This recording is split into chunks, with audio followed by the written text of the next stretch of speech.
Let's now turn to South America, where pro-government demonstrators have come out to show solidarity with the Brazilian government after protesters ransacked the Congress building and presidential palace.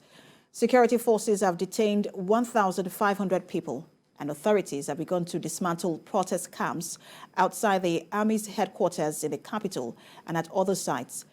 Mr. Bolsonaro lost the presidential election to left-wing Luiz Inácio Lula da Silva in October after sowing unsubstantiated claims about voting systems.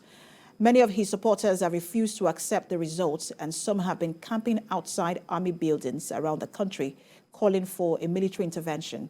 There is more in the following report.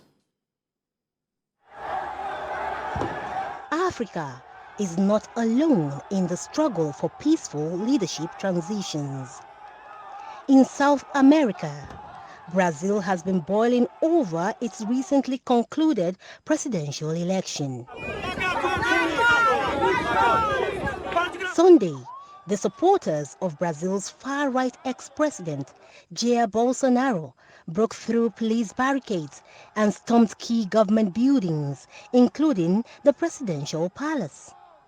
The protest brings to mind the U.S. Capitol riot, where thousands of supporters of former President Donald Trump stormed the Capitol building. The large crowd of protesters broke through police blockades and climbed the ramps of the National Congress.